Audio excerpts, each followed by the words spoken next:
In today's video, we're looking at police officers who were mauled by dangerous animals. From a state park officer torn apart by a massive grizzly, to a marine patrol officer devoured by a great white shark in Cape Cod's murky waters. But first, we start in Florida's storm-battered terrain, where recent flooding had displaced dangerous creatures into deadly new hunting grounds. It was June 14, 2016, when the St. Johns River marshlands of Florida became the scene of a tragedy that would shake the local law enforcement community. The area had been battered by seasonal storms in the preceding weeks, leaving the landscape transformed and treacherous. Tall reeds swayed in the humid evening air, concealing the true depth of the murky waters below. The recent flooding had reshaped the terrain and brought human activity closer to natural waterways, increasing the likelihood of dangerous encounters in areas where wildlife had always been present. Reed Sterling, a 34-year-old county police officer with 6 years of patrol experience, had built his reputation on following procedure and maintaining physical control in challenging situations. His background was primarily in traffic enforcement and domestic response calls, but the recent storm damage had expanded his duties to include flood-affected zones throughout the county. That evening, Sterling received a dispatch about a vehicle that was actively sinking near the riverbank, with reports of possible movement inside, suggesting an occupant might still be trapped. The dispatcher emphasized the urgency. Fire rescue units were at least 15 minutes out, delayed by flooded access roads. Sterling made the decision to proceed immediately rather than stage and wait, knowing that minutes could mean the difference between life and death. The riverbank itself presented a deceptive danger. Erosion from the recent flooding had undercut the edges, creating an unstable footing that appeared solid from above. Sterling approached the scene alone, his patrol car's headlights cutting through the gathering darkness as he surveyed the partially submerged vehicle. Warning signs about alligator activity had been posted throughout the area, but the immediate concern for potential human life took precedence. American alligators are apex predators perfectly adapted to their aquatic environment. These massive reptiles commonly reach lengths of 10 to 12 feet, with large adults occasionally exceeding these dimensions.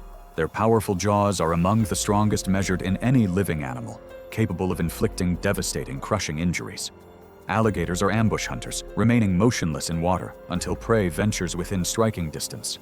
Flood conditions don't fundamentally change alligator behavior or make them more aggressive, but they do bring people into closer proximity with these predators by altering landscapes, dramatically increasing the likelihood of dangerous encounters.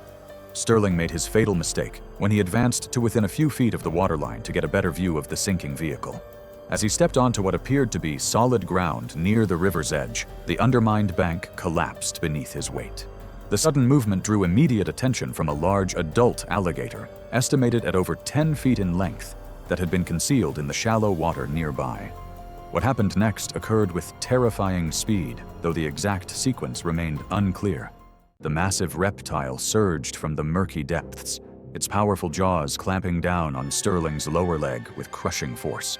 The alligator immediately began pulling backward toward deeper water, using its body weight and powerful tail to drag its victim from the collapsing bank. Sterling fought desperately, trying to grab at vegetation as he was pulled into the river. The severe, crushing injury to his leg made it nearly impossible to maintain his position, and the alligator's relentless backward motion steadily drew him into deeper water. At some point during the struggle, the animal may have performed a partial rolling motion, though this remained uncertain. What was clear was that the predator maintained its grip and continued dragging Sterling deeper. The combination of the devastating leg injury and the struggle quickly began to overwhelm him. Blood loss from the crushing bite weakened him rapidly as shock set in. As the alligator pulled him into deeper sections of the river, Sterling struggled to keep his head above the surface. Each time he was pulled under, he had to fight his way back up, gasping for air. The weight of his equipment dragged at him as his strength faded. The final phase of the attack was a deliberate execution of the alligator's drowning reflex. The predator used its superior mass to pin Sterling against the river bottom, resurfacing periodically to adjust its grip before submerging again. This repetitive submerge and hold cycle exhausted Sterling's remaining oxygen reserves, leading to rapid loss of consciousness through a combination of asphyxiation and hypovolemic shock. By the time backup units arrived approximately 8 minutes after his initial radio transmission, Sterling had disappeared beneath the surface. Medical examiners later determined the cause of death to be drowning, complicated by severe traumatic injuries to the lower extremity. The vehicle he had come to investigate turned out to be empty, abandoned earlier by its owner. After Sterling died, investigators looked into what went wrong. The floods had made everything more dangerous, not just the water, but the chance of running into wildlife. Because of what happened, the department now requires officers to set up staging areas before responding to flood calls, and everyone has to go through better training on dealing with animals. While Sterling faced death in Florida's waters, law enforcement officers nationwide continued their dangerous work. Just over a year later, Montana State Park officer Mila Vance would discover that even routine patrols in Grizzly country could turn deadly in an instant. It was October 3, 2017, when Pine Ridge National Forest in Montana became the backdrop for a deadly encounter that would underscore the inherent dangers facing law enforcement officers in America's wilderness areas. The sprawling forest stretched for thousands of acres, its dense canopy of evergreens creating a maze of shadows and hidden pathways. Fall had arrived early that year, and the changing season brought with it a critical period known as hyperphagia, when bears frantically consumed massive amounts of food to prepare for winter hibernation. The thick underbrush that blanketed the forest floor limited visibility to less than 30 feet in most areas, creating perfect conditions for unexpected encounters. Mila Vance, a 29-year-old state park police officer, had built her career on seasonal enforcement patrols covering some of Montana's most remote wilderness zones. Known for her assertive nature and self-reliant approach to problem-solving, Vance had developed a reputation for handling difficult situations independently. Her experience in backcountry law enforcement made her the natural choice for responding to reports of illegal camping activities in restricted areas. That afternoon, she received a call about unauthorized campers who had set up in a designated trail corridor that was off-limits to overnight stays. The terrain in this particular section was notorious for funneling both human and animal movement into narrow clearings, creating natural bottlenecks where encounters were more likely. Fresh bear sign had been documented in the broader area earlier that week, though not specifically within Vance's immediate patrol zone. The Forest Service had noted increased grizzly activity as the animals prepared for winter, but the reports seemed routine for the season. The rugged landscape, with its steep ravines and dense thickets, provided countless hiding places for wildlife while severely limiting human visibility and escape routes. At the time, solo patrols for remote camping violations were standard practice, and while bear deterrent spray was available, policies regarding mandatory carry of such equipment were still evolving across different jurisdictions. Grizzly bears are among North America's most formidable predators, with adult males weighing up to 800 pounds and standing over 8 feet tall when on their hind legs.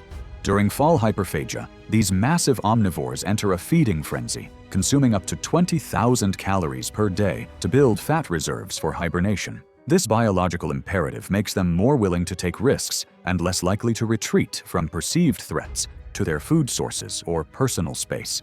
Grizzlies possess incredible speed despite their size, capable of reaching 35 miles per hour in short bursts. Their bite force exceeds 1,200 pounds per square inch, easily capable of inflicting severe injury. During hyperphagia, their normally cautious behavior gives way to a more protective response as they defend feeding areas and the calories they've worked to secure. Vance made her fatal mistake when she rounded a section of particularly dense brush and made sudden verbal contact with what she believed were the illegal campers at dangerously close range. The thick vegetation had concealed her approach, and her voice carried clearly through the forest silence, creating an unexpected auditory trigger that startled a bear she had no way of knowing was there. A massive grizzly bear emerged from cover less than 30 feet away, its enormous form materializing from the shadows with startling speed. The animal charged without hesitation, likely perceiving the sudden human presence as a direct threat. The 600-pound bear used its momentum to drive Vance into the earth, immediately transitioning into a predatory bite at the base of her skull. The grizzly's 1,200 psi bite force caused a catastrophic comminuted fracture of the cervical vertebrae and occipital bone, resulting in immediate neurogenic shock and respiratory arrest. The bear continued its defensive assault in what witnesses and investigators would later describe as lasting only seconds to moments, though the damage inflicted was catastrophic. The animal's immense weight and powerful strikes caused severe head trauma and crushing injuries to her upper body. Pinned beneath the bear, Vance was unable to escape as the attack continued.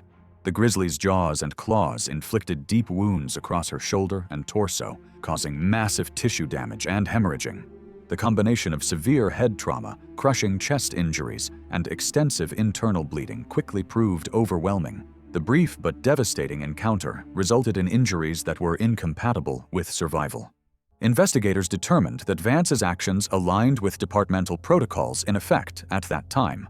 However, the unforeseen appearance of a grizzly bear in a region not recently designated as having concentrated bear activity resulted in an inescapable tragedy. Wildlife officials determined the bear was likely defending a nearby food cache when the sudden human presence triggered its defensive response, a characteristic reaction for bears surprised at close quarters, particularly during the high-stakes period of fall feeding. While Mila Vance faced her final moments in Montana's wilderness, law enforcement officers nationwide encountered unexpected dangers. Months before, Texas officer Bobby Hart responded to a routine security call, unaware that storm damage held secrets far more dangerous than any human threat. It was August 19, 2015, when the outskirts of a private wildlife facility in Texas became the scene of a tragedy that would expose the deadly consequences of inadequate exotic animal containment. Severe thunderstorms had battered the region throughout the evening, bringing torrential rain and damaging winds that left a trail of destruction across the rural landscape. The privately owned exotic animal facility, located several miles from the nearest town, housed numerous dangerous predators in what were supposed to be secure enclosures. The storm's fury had been particularly devastating to the facility's infrastructure, with multiple enclosure barriers suffering significant damage from falling trees and wind-driven debris.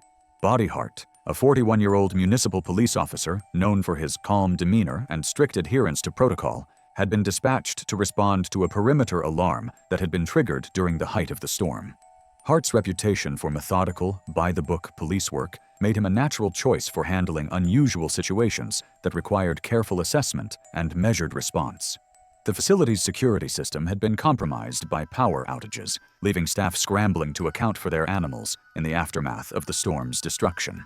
A zookeeper at the facility had reported that an adult male tiger was unaccounted for following the storm damage, but initial radio communications incorrectly suggested that the animal was still contained within a damaged but secure section of its enclosure. This misinformation would prove fatal, as Hart had no reason to believe he was entering an area where an apex predator roamed free. The facility's floodlights, powered by emergency generators, cast harsh beams across the grounds while creating deep shadows in the tall grass that grew near the damaged enclosure fencing. The combination of poor visibility and the critically inaccurate information about the tiger's location set the stage for a deadly encounter. Tigers are apex predators perfectly evolved for stealth and ambush hunting. Adult male tigers can weigh over 600 pounds and measure up to 10 feet in length, making them the largest cats in the world.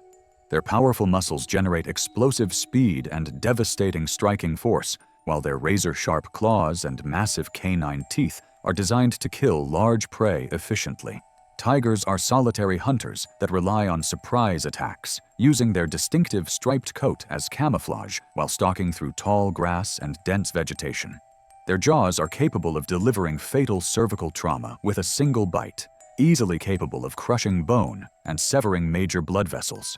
When hunting, tigers typically target the neck area of their prey, using their powerful jaws to deliver killing bites that can crush vertebrae or tear through major arteries. Hart entered the tall grass area near the damaged enclosure based entirely on the faulty radio confirmation that the tiger remained contained. The erroneous assurance that the animal was still secured had removed any perception of immediate danger, leading him to approach what he believed was a safe perimeter check. The tall grass provided perfect camouflage for the escaped predator, which had been silently stalking through the vegetation. The officer carried only his standard sidearm and flashlight, standard equipment for responding to a security alarm, but not designed for confronting escaped exotic predators. His training had prepared him for human threats and routine emergency responses, but municipal law enforcement protocols at the time included no specialized training for exotic animal encounters. The tiger launched its attack from behind without any warning, demonstrating the lethal efficiency that has made these cats one of nature's most successful predators. The massive feline struck with lightning speed, its powerful jaws clamping down on the back of Hart's neck in the characteristic killing bite that apex predators use to take down large prey. The tiger's canine teeth, spaced perfectly for the task, slid between the C1 and C2 vertebrae. With a single explosive bite, the predator disarticulated the spinal column, severing the spinal cord and causing instantaneous death before Hart's body even hit the ground.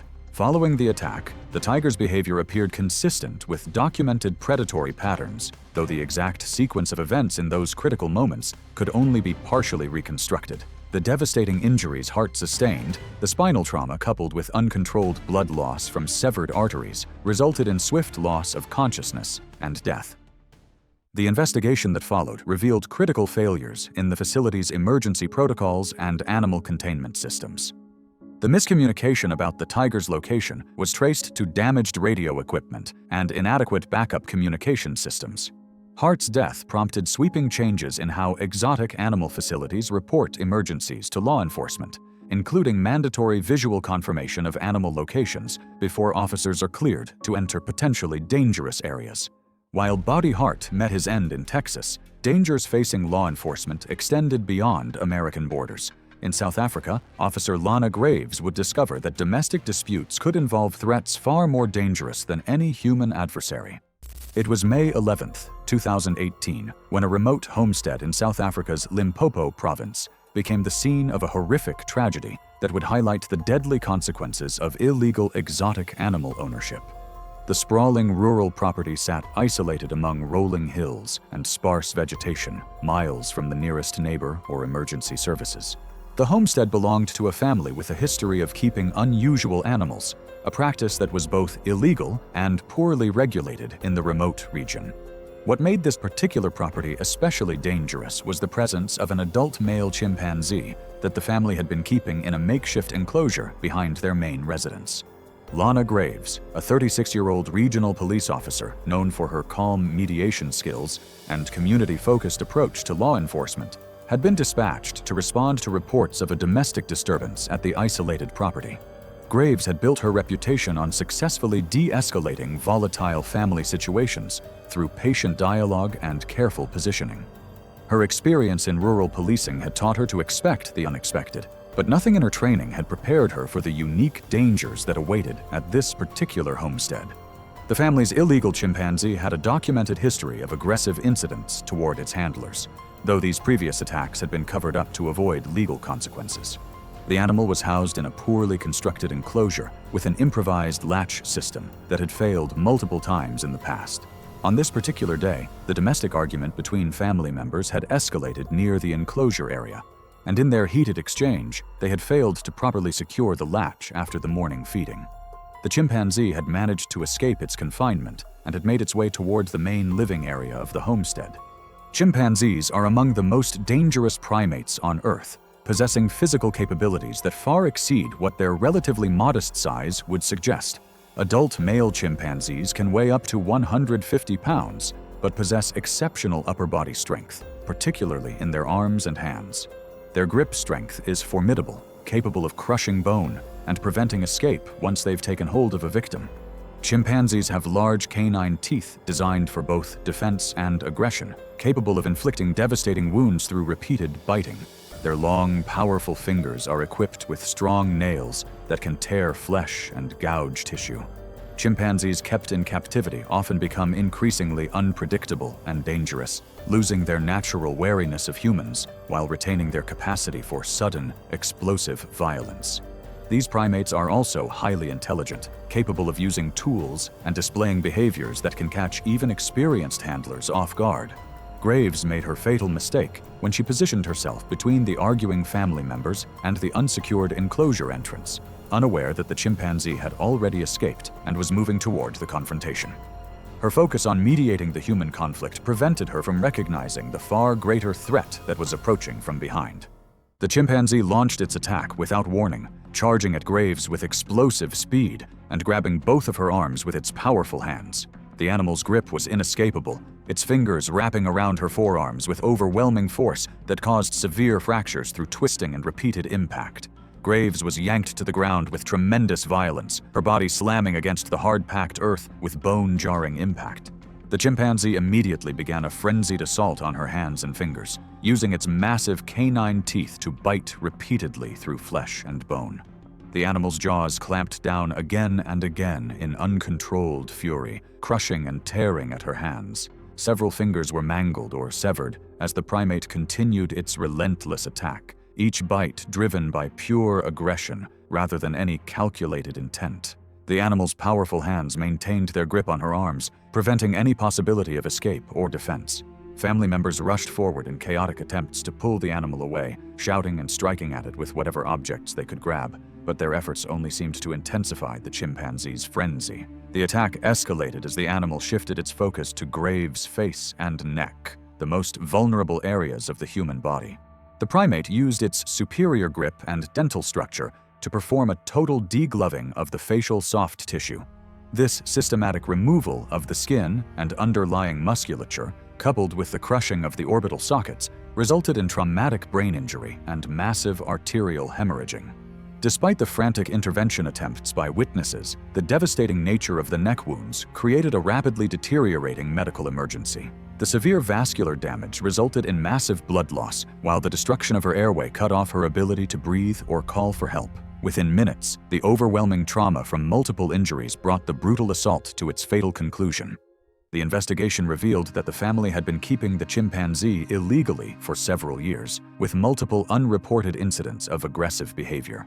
Graves' death prompted regional authorities to implement stricter enforcement protocols for exotic animal ownership in Limpopo province and improved reporting requirements for dangerous animal incidents within the local police districts. The case also resulted in the confiscation and relocation of numerous illegally kept primates throughout the immediate area. While Lana Graves faced her final moments in South Africa, law enforcement officers worldwide encountered unexpected dangers. In Massachusetts, Marine Patrol Officer Cyrus Wolfe would discover that routine evidence recovery could turn deadly when nature's most efficient ocean predator appeared. It was July 27, 2017, when the pristine waters off Cape Cod's coastline became the scene of a deadly encounter that would forever change how marine law enforcement approached evidence recovery operations. The Massachusetts shoreline stretched endlessly in both directions, its sandy beaches giving way to deeper waters that had been home to an increasingly robust ecosystem. Recent environmental changes have dramatically altered the marine food chain in the area, with seal populations experiencing unprecedented growth over the previous decade. This population boom had attracted new predators to waters that had been relatively safe for human activity for generations. Cyrus Wolfe, a 45-year-old Marine Patrol police officer with over 2 decades of experience, had built his reputation on methodical, task-focused approaches to complex maritime situations.